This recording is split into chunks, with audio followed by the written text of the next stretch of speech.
하나는 해가 막 지는 저녁, 강원도 격리마을의 붉은 흙 마당에 낡은 고무신을 끌며 피곤하게 들어섰다. 춘천 인근 봉제 공장에서의 긴 하루의 피로가 몸에 가득했다. 아들 비는 마당 구석에서 낡은 장난감 자동차를 밀며 해맑게 웃고 있었다. 나무바퀴가 마당의 갈라진 흙 위에서 덜컥거리며 소리를 냈고, 비는 엄마 다리에 안기며 반짝이는 눈으로 행복을 드러냈다.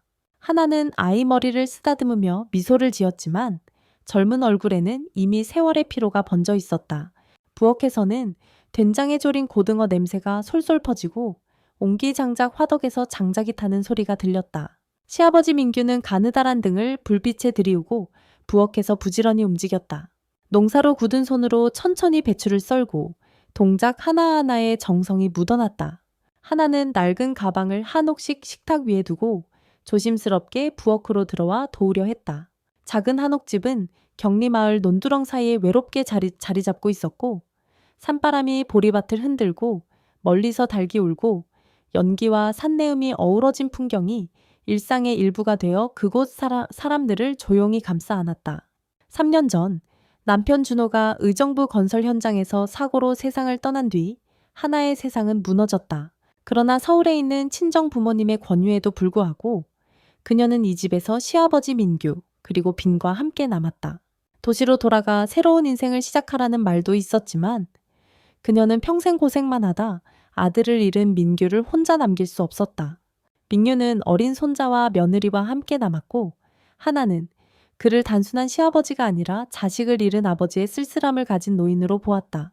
이 집에 남는 것은 단순한 책임이 아니라 강원 산 언덕에 뿌리내린 소나무처럼 땅과 삶에 깊이 얽혀 있었기 때문이다. 저녁 식사는 낡은 한옥 탁자와 비틀거리는 의자 몇 개, 그리고 담백한 반찬들로 차려졌다. 비는 학교에서 있었던 일, 신발이 낡아 놀림받은 일, 담임 선생님이 그림을 칭찬한 일들을 쉴 새 없이 이야기했다. 하나는 조용히 귀를 기울이고 된장조림을 떠서 비내 그릇에 더 얹어주었다. 그녀의 눈에는 한없는 사랑이 가득했다. 민규는 느릿한 젓가락질로 밥을 먹으면서도 가끔씩 하나의 얼굴을 깊이 바라보았다. 하나는 그가 평소보다 더 지쳐 보인다는 걸 느꼈다. 어깨는 처지고 눈빛도 전과 같지 않았다. 걱정스레 밥을 더 권했지만 그는 나이 먹으니 뼈마디가 쑤셔도 괜찮다고 웃어 넘겼다. 그러나 민규 마음속엔 설명할 수 없는 감정이 은근히 피어올랐다. 그는 그것을 마주하지도 이름 붙이지도 못하고 조용히 자신을 억눌렀다.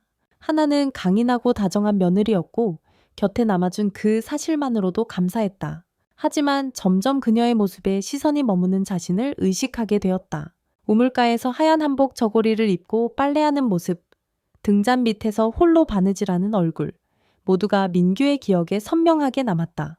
그날 밤 하나는 생활비를 벌기 위해 받은 새 상품을 라이브 방송으로 판매했다. 그녀는 한식 원피스를 입고 거울 앞에서 옷매무새를 다듬으며 여름에 입으면 정말 시원해요. 우리 동네 언니들도 꼭 입어보세요. 라고 스마트폰 앞에서 밝게 말했다. 그녀는 복도에서 누군가 바라보고 있다는 걸 몰랐다. 민규는 평소처럼 소리가 방해되지 않게 조용히 방을 나왔지만 그날은 너무 목이 말라 물을 가지러 부엌으로 향했다. 한옥방에서 부엌까지는 반드시 하나의 방을 지나야 했고 문틈 사이로 불빛이 새어나왔다. 무심코 시선을 준 그 순간 그는 그 자리에 굳어버렸다. 하나는 방 한가운데 조명의 아래 서 있었다. 실루엣이 또렷이 드러났고 원피스에 감긴 하얀 피부는 비단처럼 빛났다. 밝은 미소와 생동감 넘치는 모습에 민규는 시선을 뗄 수 없었다. 이 옷 정말 품질 좋아요, 여러분. 입으면 자동으로 예뻐져요. 그녀의 목소리는 귀에 맴돌았다.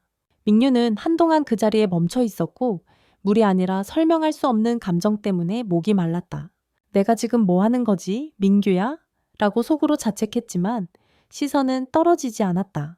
원피스를 입고 환하게 웃는 하나의 모습이 머릿속을 떠나지 않았다. 죄책감이 가슴을 찌르면서도 그는 도저히 그 끌림에서 벗어날 수 없었다. 하나는 아무것도 모른 채 라이브에 몰두했고 작은 동작 하나까지 민규의 마음을 흔들었다. 몸이 말을 듣지 않는 듯했다. 오랫동안 딸처럼 생각했던 며느리가 이제는 완전히 새로운 아름다움으로 다가왔다. 결국 민규는 이를 악물고 방으로 돌아가면서 한옥 문턱에 걸릴 뻔했고 문을 쾅 닫고 침대에 주저앉았다. 숨을 헐떡이며 하나는 내 며느리야. 내가 미쳤나? 라고 자신을 탓했다. 두 손을 꼭 움켜쥐어도 머릿속에 춤추는 하나의 모습은 사라지지 않았다. 민규는 방에 앉아 조용히 자신과 싸웠다. 옆방에서 들려오는 하나의 목소리와 웃음소리가 마음을 계속 두드렸다. 언제부터 이 익숙함이 이렇게 위험해졌는지 그는 두려웠다. 이 감정이 약한 순간의 실수로 끝나지 않고 모두를 무너뜨릴 태풍이 될 수도 있다는 사실이 다음날 아침 백강 마을에 사는 이웃 나영 아주머니가 막 캔 고구마를 들고 와, 하나야, 어젯밤 민규 아저씨가 내 방 앞에 오래 서 있더라. 준호 생각나서 그러셨지? 라고 말했다. 하나는 배추를 다듬다 멈칫했지만 그런가 봐요. 아버님은 준호 오빠 돌아가신 후로 자주 그러세요. 라고 답했다. 속으로는 어젯밤 복도에 비친 민규의 그림자가 스쳤던 게 떠올랐지만 그냥 평소처럼 물을 가지러 나온 줄 알았다. 나영의 말에 잠시 의문이 들었으나 민규는 여전히 신뢰하는 시아버지였다. 민규는 부엌에서 그 말을 듣고 놀라 손에 든 그릇을 떨어뜨렸다. 쨍그랑 소리의 하나와 나영이 돌아봤고 아버님 괜찮으세요? 라고 묻자 그는 괜찮다. 손이 미끄러졌다고 했다. 그러나 그의 마음은 폭풍처럼 뒤섞여 있었다. 나영이 뭔가를 눈치챘을까? 자신의 약한 눈빛이 들켰을까? 만약 소문이라도 돌면 하나가 알게 되면 어떻게 살아갈까 두려웠다. 이번 일은 둘의 마음에 작은 씨앗을 남겼다. 하나에겐 어렴풋한 의심, 민규에겐 죄책감이 드러날지 모른다는 두려움이었다. 3일 뒤, 비는 엄마와 함께 양평에 있는 외할머니 댁에 다녀오게 되었다. 하나는 아이를 챙기며 가족의 정을 느끼게 할 좋은 기회라 생각했다. 아버님 걱정 마세요. 외할머니가 계셔서 빈이 잘 있을 거예요.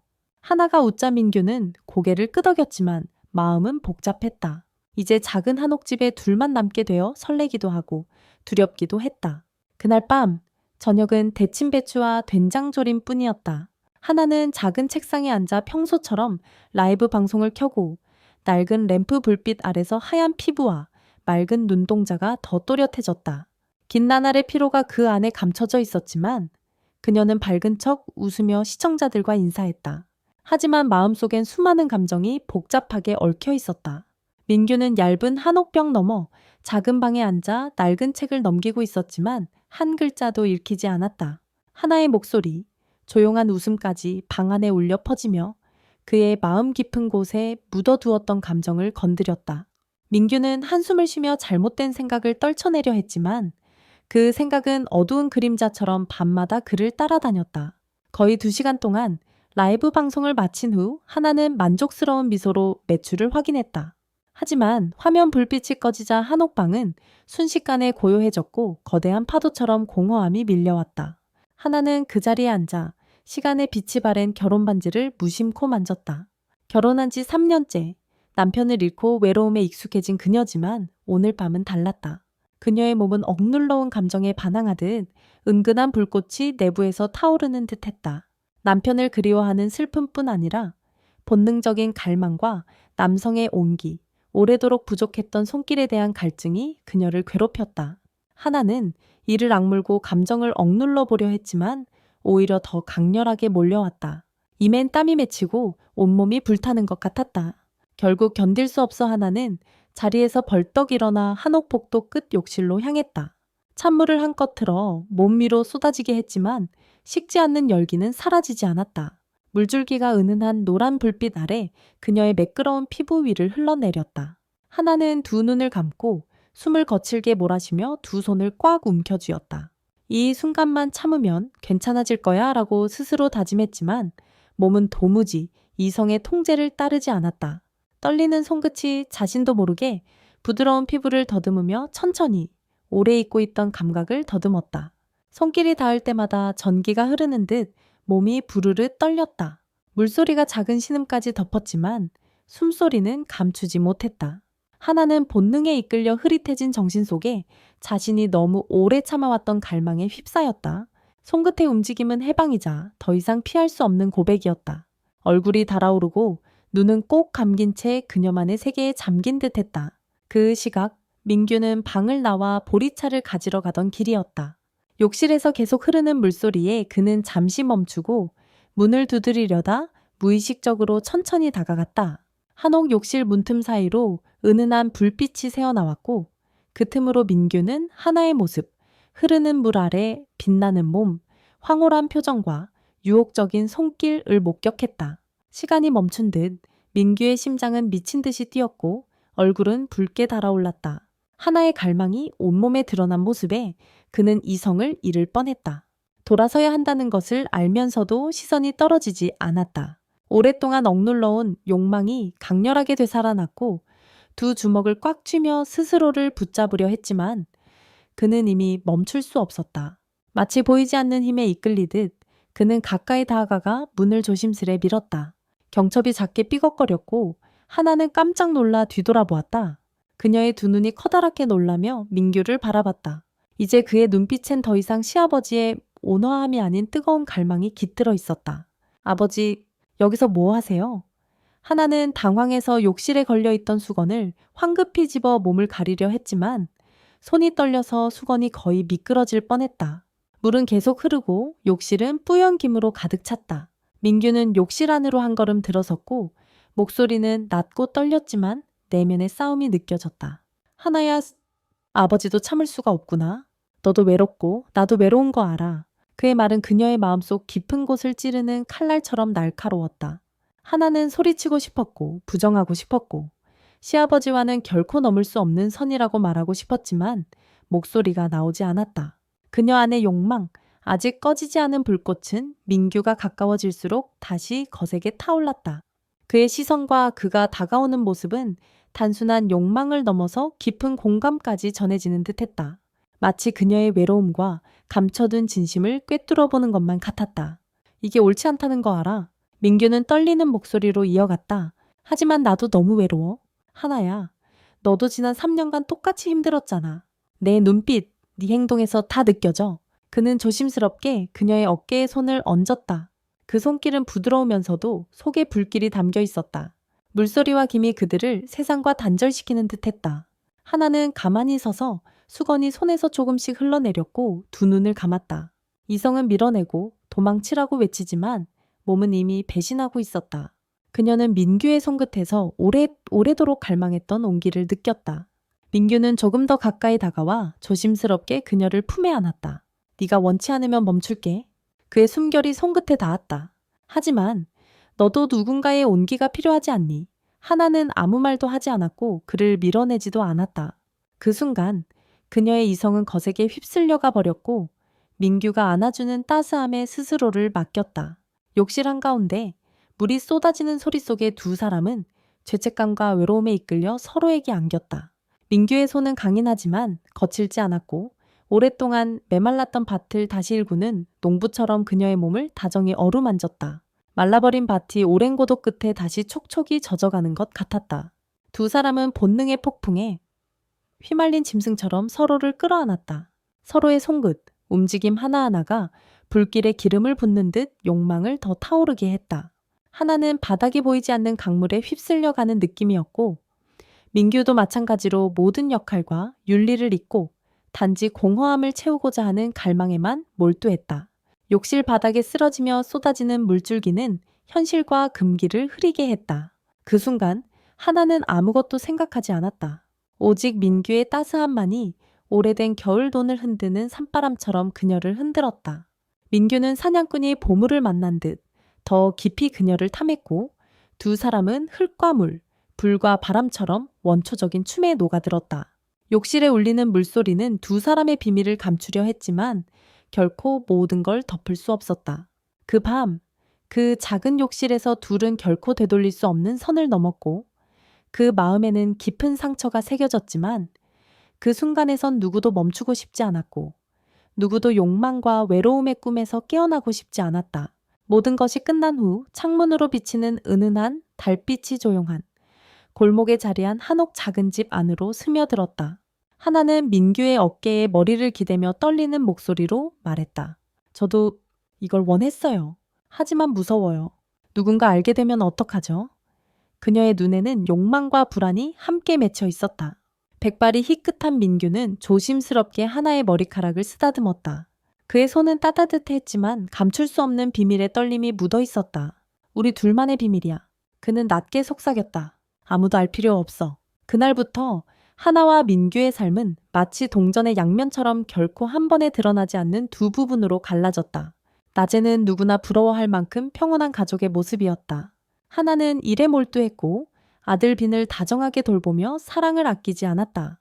민규는 굳건한 정신적 버팀목으로 손자를 돌보고 공원에 데려가며 동화책을 읽어주었다. 이웃들은 모두 그들의 끈끈한 가족에 감탄했지만 밝은 미소 뒤에는 커져가는 비밀이 숨어 있다는 사실을 아무도 몰랐다. 그러나 밤이 찾아오고 빈이 깊이 잠들어 규칙적인 숨소리가 들리면 하나는 조용히 방을 나섰다. 그녀는 세상을 깨울까 두려워하듯 조심스럽게 걸었다.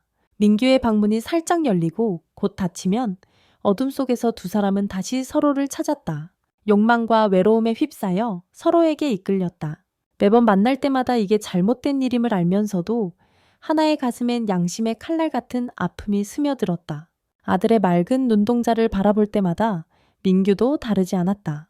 그는 자신이 하나를 위로할 뿐 아들이 남긴 공허함을 채울 뿐이라고 스스로를 달랬지만 마음 깊은 곳에서는 멈출 수 없는 죄의식임을 알고 있었다. 두 사람은 출구 없는 미래에 갇힌 채 이성이 감정에 잠식되어 버린 길 잃은 이방인 같았다. 아무리 숨겨도 비밀은 언젠가 잔이 넘치듯 아주 작은 충격에도 드러날 수밖에 없다. 옆집 나영은 동네에서 호기심 많기로 유명했고 작은 변화도 잘 알아챘다. 어느 날 밤 잠이 오지 않아 마당에 앉아있던 그녀는 자정을 넘긴 시각의 하나가 민규의 방에서 조심스레 나오는 모습을 목격했다. 서둘러 걷는 하나의 모습에 나영은 강한 의심을 품었다. 다음 날 아침 그녀는 일부러 아무 일 없는 듯 하나의 집에 들러 가볍게 물었다. 하나야, 어젯밤에 잠이 안 와서 보니까 네가 집안을 여러 번 오가더라. 무슨 일 있는 거 아니니? 하나는 순간 놀라며 억지 미소를 지었다. 아니에요, 언니. 비니가 열이 나서 약을 가지러 간 것뿐이에요. 그녀는 최대한 침착하게 답했지만 시선을 제대로 맞추지 못했다. 나영은 고개를 끄덕였지만 날카로운 눈빛에 의심이 스쳤다. 그래, 몸 조심해. 밤에 돌아다니면 감기 걸릴 수 있어. 겉으론 다정했지만 말 속에는 의미심장한 기운이 감돌았다. 부엌에 있던 민규는 그 대화를 모두 들었고 손이 떨려 젓가락을 바닥에 떨어뜨렸다. 딱딱한 소리가 방 안에 울렸고 그는 급히 주우려 했지만 그의 눈빛엔 깊은 공허함과 스스로의 생각에서 도망치고 싶은 마음이 담겨 있었다. 하나는 민규를 바라보았고 두 사람은 짧지만 긴장감이 가득한 시선을 주고받았다. 이제부터 그들의 모든 행동 하나하나가 그 어느 때보다 조심스러워야 한다는 것을 둘 다 알고 있었다. 그 후로 집안의 분위기는 무거워졌다.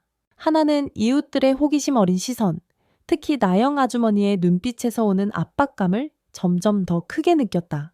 나영은 빈이 유치원에 다니는 일이나 최근 들어 민규가 피곤해 보인다는 등 어떤 기회도 놓치지 않고 하나에게 물었다. 민규 아저씨, 요즘 준호 많이 그리워하시죠? 하나야? 라고 물을 때마다 하나는 고개만 끄덕였고 마음은 뒤엉켜 복잡했다.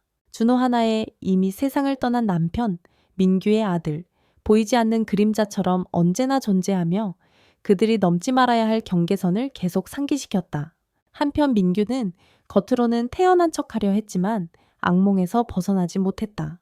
밤마다 그는 꿈에서 준호가 방 한쪽 구석에 서서 비난하는 눈빛으로 자신을 바라보는 모습을 본다. 식은땀에 젖어 깨어나면 옆에는 평온한 얼굴로 잠든 하나가 있었다. 그녀는 마치 어린아이처럼 그의 어깨에 기대어 있었지만 민규는 둘이 지금 아주 위험한 경계 위에 서 있음을 알고 있었다. 단 한 번의 실수, 한마디의 말실수로 그동안 쌓아온 가족의 평화와 명예가 한순간에 무너질 수 있다는 것을 그는 알고 있었다. 어느 날 밤 하나가 민규의 방에 들어서려던 순간 창밖에서 이상한 소리가 들렸다.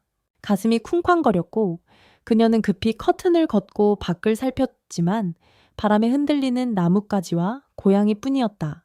아무것도 아니야. 그냥 고양이일 뿐이라며 자신을 달랬지만 두려움은 이미 마음속 깊이 자리 잡았다. 민규는 손을 잡으며 위로했다. 걱정 마. 아무도 모를 거야. 하지만 두 사람 모두 그들의 비밀이 점점 커져가는 시한폭탄임을 시간이 얼마 남지 않았음을 느끼고 있었다. 하나는 점점 압박을 느꼈다. 빈의 눈을 마주칠 때마다 내가 지금 뭘 하고 있는 거지? 만약 아이가 알게 되면 엄마를 어떻게 생각할까? 라며 자책했다. 그럼에도 밤이 찾아오면 민규에게서 벗어날 수 없는 끌림에 다시 빠져들었다. 그것은 끝없는 소용돌이 같았다. 어느 날 하나와 같은 봉제 공장에서 일하는 동욱이 집에 찾아와 빈에게 선물을 주었다. 동욱은 40을 넘긴 온순한 성격의 남자였고 아내를 일찍 잃었으며 공장에서도 종종 하나를 도와주곤 했다. 빈이가 금방 컸네. 준호 어릴 적 생각이 나네요. 혹시 필요한 거 있으면 언제든 말씀하세요. 그는 미소 지으며 말했다. 하나는 감사하다고 인사했지만 집 구석에서 그 모습을 지켜보는 민규의 시선을 알아채지 못했다. 그날 밤 하나가 민규의 방에 오자 그는 갑자기 오늘 돈국이가 왜 왔냐? 혹시 너한테 마음 있냐? 라며 평소와 달리 날카로운 목소리로 물었다. 하나는 당황하며 아버지 무슨 말씀이세요? 동욱 씨는 그냥 친구예요. 라고 대답했다.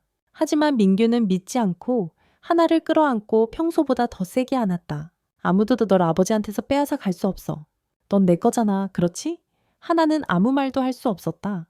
그녀는 이 관계 속엔 욕망만 있는 게 아니라 점점 커지는 소유욕도 있다는 걸 느꼈다.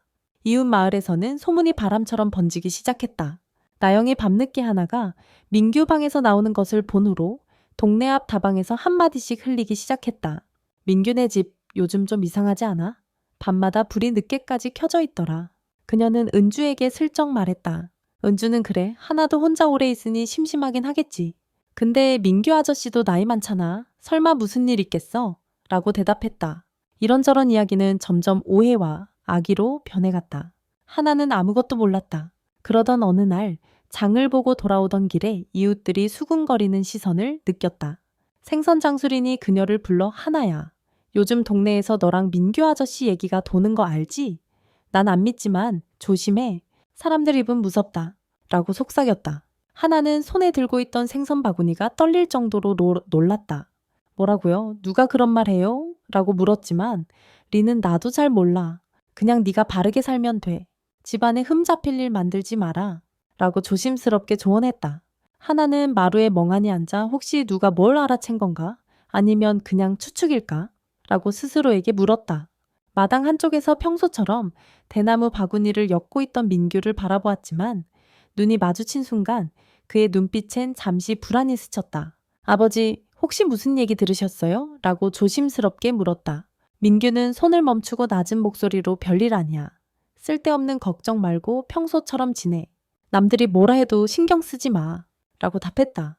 그러나 그의 단호한 말 속에서도 감출 수 없는 불안이 느껴졌다.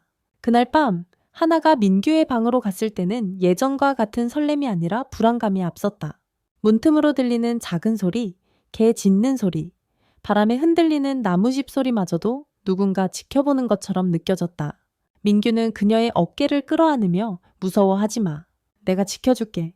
라고 속삭였지만 하나는 대답하지 않고 조용히 고개만 끄덕였다.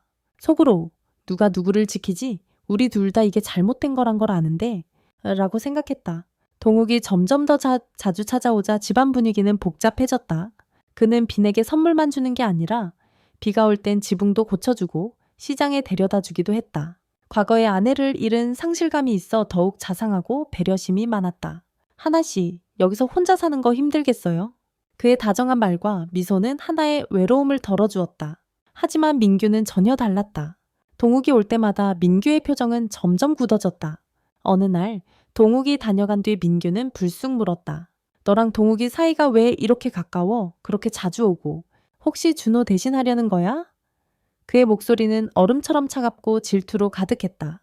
하나는 아버지, 무슨 말씀이세요? 동욱 씨는 그냥 친구예요. 라고 변명했지만 민규는 남자가 혼자 사는 여자 집에 자주 오가는데 누가 그걸 우정으로 믿겠냐? 라고 쏘아붙였다. 그 말에 하나는 상처를 받았고 고개를 돌리며 눈물이 고였다. 아버지는 나를 못 믿는 건가? 아니면 나를 잃을까봐 두려운 건가? 라고 속으로만 되뇌었다. 그때부터 동욱이 오면 하나는 일부러 거리를 두었고 그럴수록 민규는 더 불안해졌다. 그는 하나의 사소한 행동, 웃음, 외출 시간이 조금만 길어져도 날카롭게 관찰했다. 민규의 소유욕은 점점 커져갔고 둘의 관계는 더욱 복잡해졌다. 폭우가 쏟아지던 어느 날 밤, 동욱은 갑자기 젖은 옷차림으로 짐을 들고 찾아왔다. 하나씨, 짐을 마루에 놓을게요. 비가 너무 많이 와서요. 조심하세요. 홍수 나면 안 되니까. 그는 진심으로 걱정해줬고 하나는 고맙다며 들어오라고 했다. 비는 방에서 삼촌, 귀신 이야기 해주세요. 라며 달려나왔다. 동욱은 아이에게 이야기를 들려주었고 하나는 따뜻한 차를 내왔다. 오랜만에 집안은 가족 같은 온기가 돌았다. 하지만 민규는 방 안에서 문틈으로 이 모습을 지켜보며 마음 한구석이 죄어왔다. 하나가 동욱에게 미소 지으며 다정하게 차를 내어주는 모습에 그는 견딜 수 없는 질투를 느꼈다. 동욱이 돌아간 후 민규는 하나에게 거칠게 말했다. 너 동욱이랑 무슨 사이냐? 남의 이목도 좀 생각해야지. 하나는 억울하게 아버지, 오해예요. 동욱 씨는 그냥 도와주는 것뿐이에요. 제발 그런 식으로 말씀하지 마세요. 라고 답했다. 하지만 민규는 듣지 않고 다가와 하나의 손을 세게 움켜잡았다. 넌 내 사람이야. 누구도 우리 사이에 끼어들지 못하게 해. 알겠지? 하나는 그의 손을 뿌리치고 눈물 흘리며 말했다. 저는 아버지의 며느리지 누구의 소유물이 아니에요. 제발 정신 차리세요. 그녀는 방으로 달려가 문을 세게 닫았고 민규는 거실에 홀로 서서 두 손을 떨었다. 그의 마음속에는 질투와 상실감이 뒤섞여 있었다. 폭풍은 멈추지 않았다. 얼마 후 준호의 누나인 지수는 오랜만에 도시에서 고향으로 내려왔다. 지수는 강단 있고 의심 많은 성격으로 하나야, 아직도 여기 있어? 난 네가 부모님과 서울로 돌아간 줄 알았어. 라며 반쯤 농담조로 말을 건넸다. 하나는 아버지와 빈을 돌봐야 해서요. 아버지도 나이 많으시고 전 떠날 수 없었어요. 라고 답했다. 며칠 머문 지수는 곧 이상한 낌새를 눈치챘다. 어느 날 밤 민규의 방 앞을 지나가다 안에서 들리는 작은 속삭임을 듣고 다음 날 아침 하나를 불러냈다. 하나야, 너랑 아버지 사이 혹시 뭔가 있니? 난 괜한 생각하기 싫은데 뭔가 이상해. 하나는 얼굴이 새파래지며 더듬거렸다. 지수 언니 무슨 말씀이세요? 우리 아무 일도 없어요. 지수는 믿지 않았지만 더 묻지 않았다. 떠나기 전 그녀는 여기 오래 머무르지 못하지만 무슨 일 있어도 비니만은 힘들게 하지 마. 알겠니? 라고 조용히 경고했다. 그 말이 하나의 마음을 두려움으로 얼어붙게 했다. 연니가 혹시 뭘 한 걸까? 누군가에게 말하면 어쩌지? 라고 생각하며 불안에 떨었다. 지수가 떠난 뒤로 둘 사이의 긴장감은 더 심해졌다. 어느 날 밤 빈이 잠든 사이 민규가 하나를 방으로 끌어들여 뜨겁게 말했다. 하나야, 이제 더는 못 참겠다. 동욱이나 지수가 널 흔들지 못하게 돼. 넌 내 사람이야. 평생 내 곁에 있어야 해. 하나는 힘껏 밀치며 울먹였다. 제발 그만하세요. 더 이상 이렇게 살 수 없어요. 저 너무 무서워요. 그러나 민규는 멈추지 않고 그녀를 껴안았고 두 사람은 다시금 서로에게 몸을 맡겼다. 그의 손길은 부드럽지만 집요했고 꼭 안아 서로를 놓치지 않으려는 듯했다. 하나는 눈을 감고 이게 잘못임을 알면서도 감정에 몸을 맡겼다. 숨결은 엉켜 붙었고 두 사람은 마치 마지막처럼 서로에게 빠져들었다. 모든 것이 끝난 뒤 하나는 민규 곁에 누워 조용히 울었다. 아버지, 내일이라도 이 사실이 드러나면 어쩌시겠어요? 그녀는 떨리는 목소리로 물었다. 민규는 조용히 그녀의 머리를 쓰다듬으며 속삭였다. 내가 다 감당할게. 그러니 제발 나를 떠나지 말아줘. 하나는 대답하지 못하고 두 눈을 감은 채 마음이 뒤엉켰다. 그 밤 이후 하나는 더 이상 편히 잠들 수 없었다. 눈을 감으면 지수의 날카로운 시선이 떠오르고 비니만은 힘들게 하지 마라는 속삭임이 저주처럼 마음을 파고들었다. 한밤중 곁에서 들려오는 민규의 규칙적인 코골이. 소리는 더 이상 위로가 되지 않았다. 하나는 몸을 일으켜 이불을 바짝 끌어올리며 내가 지금 무슨 짓을 하는 거지? 비니와 내 인생, 그리고 모든 걸 망치고 있는 건 아닐까? 라고 자문했다. 다음 날 우물가에서 빨래를 하던 중 하나는 낯선 번호로 전화를 받았다. 지수의 차갑고 또렷한 목소리가 들려왔다. 하나야, 너랑 아버지에 대한 소문을 마을에서 들었어. 믿고 싶지 않지만 사실이라면 지금이라도 그만둬. 일이 더 커지지 않게 해. 마지막으로 말하는 거야. 비니를 위해서 너 자신을 위해서도. 하나는 충격에 손에서 옷을 떨어뜨렸다. 언니, 누구한테 그런 소리 들었어요? 사실 아니에요. 믿지 마세요. 라고 힘겹게 말했다. 하지만 지수는 단호하게 말을 끊었다. 진짜든 아니든 상관없어. 네가 정신 차리지 않으면 내가 직접 마을로 내려가서 모든 걸 밝힐 거야. 잘 생각해. 통화는 그대로 끝났다. 하나는 한옥 마당 한가운데 멍하니 서 있었다. 마음이 불안에 휩싸였지만 민규에게는 아무것도 털어놓지 못했다. 그날 이후로 그녀는 민규와 거리를 두기 시작했다. 밤마다 민규가 그녀를 방으로 부를 때면 피곤하다거나 빈이 잠을 설친다며 핑계를 댔다. 민규는 그 변화를 눈치챘지만 묻지 않고 조용히 지켜볼 뿐이었다. 그의 마음에는 새로운 두려움이 자라났다. 만약 하나까지 잃으면 내 인생은 어떻게 되는 거지? 그는 침대 끝을 꼭 쥐며 무거운 시선으로 창밖을 바라봤다. 호기심 많은 나영은 결국 침묵을 지키지 못했다. 어느 날 점심, 하나가 퇴근해 집에 들어가자 나영은 그녀를 집으로 끌고 가 문을 꼭 닫고 조용히 속삭였다. 하나야, 이런 말 하기 싫지만 온 마을에서 너랑 민규 아저씨 얘기가 돌고 있어. 누가 밤에 네가 아저씨 방을 들락거리는 걸 봤대. 다들 두 분 사이에 뭔가 있다고 의심해. 솔직히 무슨 일 있니? 하나의 얼굴이 하얗게 질렸고 심장이 빠르게 뛰었다. 언니, 그런 말 하지 마세요. 나랑 아버지는 가족일 뿐이에요. 아무 일도 없어요. 떨리는 목소리로 대답했지만 나영은 멈추지 않고 휴대폰을 꺼내 마을 사람이 몰래 찍은 영상을 보여주었다. 영상에는 밤중에 하나가 민규 방에서 나오는 모습이 흐릿하게 잡혀 있었다. 옷차림이 흐트러져 있었고 몰래 움직이는 듯한 모습이었다. 이 영상 누가 나한테 보냈어? 이제 네가 어떻게 설명할 수 있니? 나영은 호기심과 연민이 뒤섞인 시선으로 물었다. 하나는 몸에서 힘이 빠져나가는 느낌이었다. 부정하고 싶었고 가짜라고 외치고 싶었지만 영상 속의 모습은 명확해 변명할 수 없었다. 언니, 제발 아무한테도 말하지 마세요. 부탁드려요. 하나는 울면서 애원했다. 나영은 한숨을 쉬며 말했다. 내가 나쁜 마음으로 그러는 게 아니야. 하지만 조심해. 비니가 알거나 민규 아저씨가 알면 어쩔 거니? 하나는 아무 대답도 못하고 고개만 떨군 채 복잡한 심정으로 집으로 돌아갔다. 집에 돌아온 후 그녀는 민규를 정면으로 마주보지 못했다. 그가 물어볼까봐 모든 걸 알아챘을까봐 두려웠다. 하지만 인생 경험이 많은 민규는 그녀의 두려움과 불안함을 한눈에 알아챘다. 왜 그래? 무슨 일 있어? 그가 낮은 목소리로 묻자 하나는 고개를 저으며 아니에요. 그냥 좀 피곤해서요. 라고 대답했다. 하지만 민규는 믿지 않았고 의심은 더욱 커져갔다. 그날 밤 빈이 깊이 잠든 후 민규는 하나의 방문을 두드렸다. 그녀가 문을 열자 민규의 눈빛엔 전에 없던 단호함이 가득했다. 하나야, 아버지랑 얘기 좀 하자. 쉰 목소리로 말했다. 하나는 잠시 망설이다 그와 함께 마당으로 나갔다. 희미한 달빛이 두 사람 위에 차가운 빛을 내렸다. 민규는 정면을 바라보며 물었다. 뭔가 숨기는 거 있지? 맞지? 하나는 고개를 숙이고 눈물을 뚝뚝 흘리며 말했다. 마을 사람들이 다 알아요. 누군가 영상까지 찍어서 소문이 났어요. 이제 어떻게 대할지 모르겠어요. 민규는 몸을 굳힌 채 주먹을 꽉 쥐고 누가 감히 그런 짓을 했어? 라며 화를 냈다가 곧 한숨을 쉬며 한옥 의자에 주저앉았다.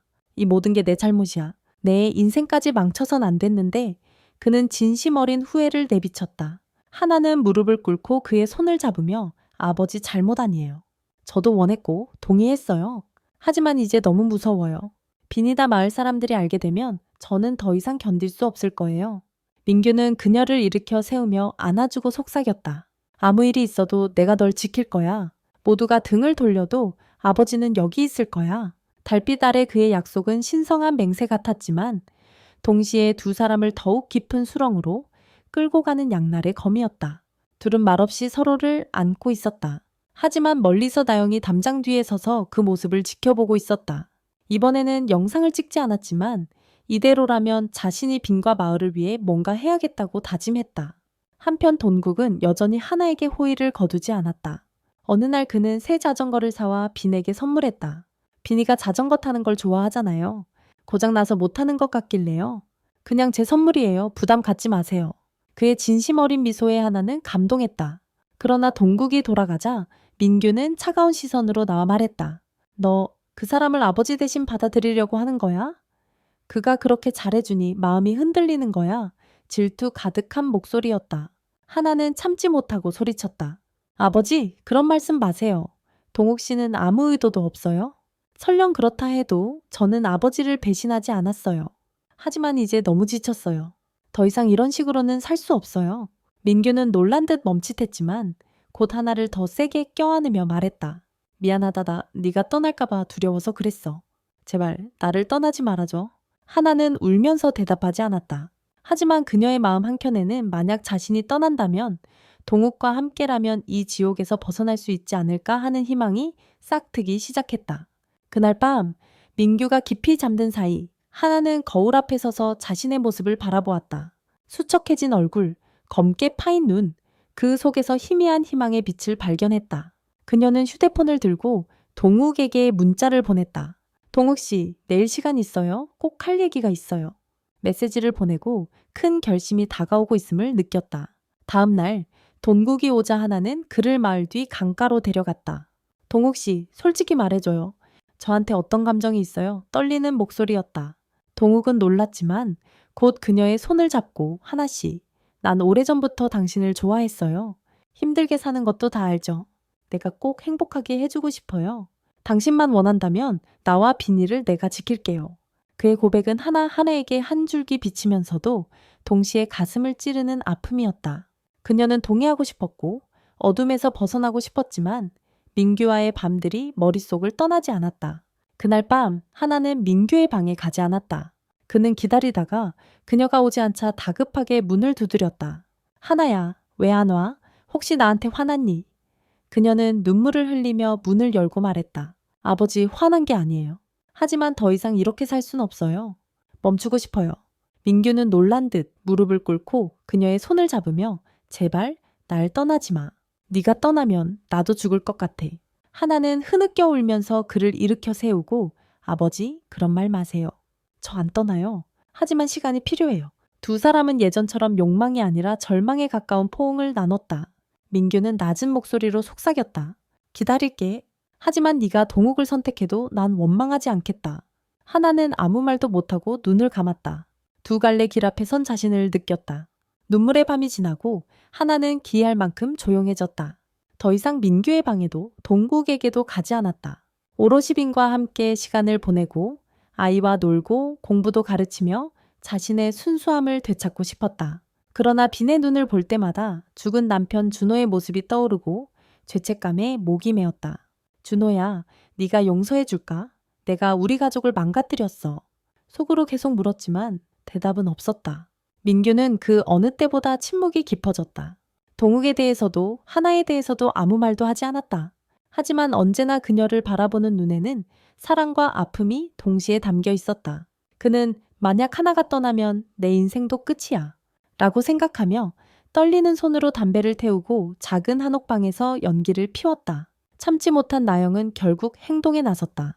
어느 날 오후 하나가 마당에서 빨래를 널고 있을 때 나영은 몰래 찍은 영상을 갖고 이웃인 석호 이장님을 찾아갔다. 이장님, 이 영상 좀 보세요. 나쁜 뜻은 없지만 민규 아저씨랑 하나 사이가 심상치 않아요. 마을 소문이 심각해졌어요. 나영은 걱정스럽게 말했다. 석호 이장은 영상을 보고 이마를 찌푸렸다. 이건 큰일이네요. 내가 직접 가서 얘기해야겠어요. 마을이 더 이상 욕먹으면 안 되니까요. 그날 저녁 석호 이장은 하나네 집을 찾아가 문을 두드렸다. 민규는 깜짝 놀라며 문을 열었다. 이렇게 늦게 웬일이십니까? 석호 이장은 할 얘기가 있어요. 민규 씨, 하나 씨 모두 나오세요. 라며 심각하게 말했다. 하나는 빈을 안고 나왔고 석호 이장은 탁자 위에 휴대폰을 올리고 영상을 틀었다. 이걸 어떻게 설명할 건가요? 그는 날카로운 시선으로 물었다. 하나는 몸을 떨며 눈물을 멈추지 못했다. 무슨 말을 해야 할지 모르겠어요. 죄송합니다. 라고 조용히 말했다. 민규는 고개를 떨군 채 깊은 한숨을 내쉬었다. 전부 내 잘못이에요. 내가 늙어서 어리석게 굴었고 하나까지 끌어들였어요. 제발 하나를 탓하지 마세요, 이장님. 석호 이장은 고개를 저었다. 민규 씨, 이건 절대 용납할 수 없는 일이에요. 더 크게 만들고 싶지 않지만 마을 전체가 이미 다 알게 됐어요. 두 분이 앞으로 어떻게 살지 결정해야 합니다. 그날 밤 이장이 떠난 뒤 하나와 민규는 마당에 마주 앉아 말없이 침묵했다. 비는 방 안에서 세상 모르고 잠들어 있었고 가족에게 거센 폭풍이 몰려오는 줄도 몰랐다. 아버지, 저는 더 이상 여기서 살 수 없어요. 비니를 데리고 떠날 거예요. 이제 아버지도 평온하게 사세요. 하나는 울먹이며 말했다. 민규는 그녀의 손을 꼭 잡으며 눈시울이 붉어졌다. 어디를 가든 널 잃고 싶지 않다. 그래도 네가 원한다면 잡지 않겠다. 하나는 목 놓아 울며 마지막으로 그를 껴안았다. 아버지 죄송해요. 더는 이 죄의식 속에서 살 수 없어요. 다음 날 아침, 하나는 동욱에게 전화를 걸어 떨리는 목소리로 말했다. 동욱 씨, 저 결심했어요. 이 마을을 떠나 빈이랑 새로 시작할 거예요. 도와주실 수 있나요? 동욱은 잠시 침묵하더니 하나 씨, 제가 도와드릴게요. 꼭 알아두세요. 전 억지로 선택하라고 하지 않아요. 그냥 하나 씨와 빈이감이만 행복했으면 좋겠어요. 그 말은 하나에게 마지막 희망의 빛처럼 느껴졌다. 그녀는 필요한 것만 챙겨 짐을 쌌다. 빈은 천진난만하게 엄마, 우리 어디 가요? 할아버지는 안 가? 라고 물었다. 하나는 눈물을 감추며 미소 지었다. 엄마가 잠깐 너랑 놀러 가는 거야. 할아버지는 집을 지키셔야지. 착하게 있어야 해. 진실을 말할 수 없어. 아이가 상처받거나 미워할까 두려웠다. 떠나기 전 하나는 민규의 방에 들어갔다. 그는 평생 그 어느 때보다도 초췌한 모습으로 앉아 있었고 깊은 눈밑은 불면증에 짓눌려 있었다. 아버지 저 가요? 건강 잘 챙기세요. 하나가 어깨에 손을 얹으며 말했다. 민규는 그녀의 손을 잡고 쉰 목소리로 속삭였다. 네가 떠나면 난 내가 잘못한 걸 알아. 널 탓하지 않아. 마지막 부탁은 제발 아버지를 미워하지 말아줘. 네가 행복하길 바랐는데 오히려 망쳐버렸구나. 하나는 고개를 끄덕이며 울었다. 아버지를 미워하지 않아요. 저도 다시 시작하고 싶을 뿐이에요. 그들은 마지막으로 서로를 껴안았다. 그 안아줌엔 더 이상 욕망이나 죄책감이 없었고 오직 외로움 속에서 서로를 붙잡던 두 사람이 이별하는 슬픔만이 남았다. 하나는 빈과 작은 여행 가방을 들고 집을 나섰고 민규는 대문 앞에 서서 그 뒷모습이 골목길 너머로 사라질 때까지 조용히 바라보았다. 그 역시 이것이 자신의 업보임을 잘 알고 있었다. 하나와 빈은 오래된 시골 마을에서 수백 킬로미터 떨어진 산골짜기 작은 마을로 이사했다. 동욱의 도움으로 하나는 슈퍼마켓에 취직하여 모든 것을 다시 시작했다.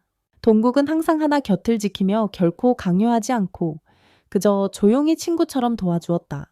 시간이 흐르면서 하나는 아들 빈과 함께하는 소박한 일상 속에서 점점 평온함을 찾기 시작했다. 가끔씩 과거의 악몽이 꿈에 나타나곤 했지만 그녀는 조금씩 자신만의 작은 행복을 느꼈다. 하나가 떠난 후 민규는 시골 한옥집에 홀로 남아 외롭게 살았다. 마을의 소문은 점차 사라졌지만 그는 더 이상 밖에 잘 나가지 않았다. 매일 텃밭을 가꾸고 바구니를 엮으며 아들 준호의 영정에 향을 피웠다. 어느 날 밤 나이와 죄책감으로 기력이 다한 민규는 침대에 누워 준호의 사진을 보며 속삭였다. 아들아 미안하다. 내가 잘못했다. 이제 아버지가 널 만나러 간다. 용서해다오. 그는 눈을 감고 숨이 점점 약해지며 조용히 세상을 떠났다. 창문 너머로 은은한 달빛이 비추던 그 밤. 하나는 마을 지인으로부터 민규의 소식을 듣고 장례식에 가지 않았다. 하지만 그날 밤 그녀는 창가에 앉아 달을 바라보며 조용히 눈물을 흘렸다. 아버지, 부디 편히 쉬세요. 이젠 나를 위해 내 자신을 위해 잘 살겠습니다. 그녀는 과거와 미래, 그리고 민규에게 작은 목소리로 약속하듯 속삭였다. 세월이 흐르며 하나는 천천히 새로운 삶을 쌓아갔다. 동욱과 결혼하지는 않았지만 둘은 가까운 친구로서 함께 빈을 키우며 살아갔다. 빈은 사랑을 듬뿍 받으며 자라났고 한옥집에서 벌어진 비밀은 영원히 알지 못했다. 그것이 하나가 가장 바랐던 일이었다. 아들이 순수함을 지키며 어른들의 실수로 인해 상처받지 않길 바랐다. 이야기는 달빛 아래에서 마무리된다. 상처는 서서히 아물었지만 기억은 결코 사라지지 않았다. 하나는 빈과 함께 마을을 떠나 동욱과 새로운 삶 속에서 평온을 되찾았다. 동욱은 남편이 아닌 조용한 동반자였다. 민규는 외로이 세상을 떠나며 아들과 과거에게 용서를 구했다. 그들의 인생은 한적한 시골 마을의 바람처럼 모든 것을 스쳐 지나갔고 사랑과 죄, 용서에 대한 교훈만이 남았다. 우리의 이야기는 여기서 끝이 났다. 여러분의 생각을 댓글로 남겨주시길 바랍니다. 그럼 이만 인사드리고 다음 이야기에서 다시 뵙겠습니다.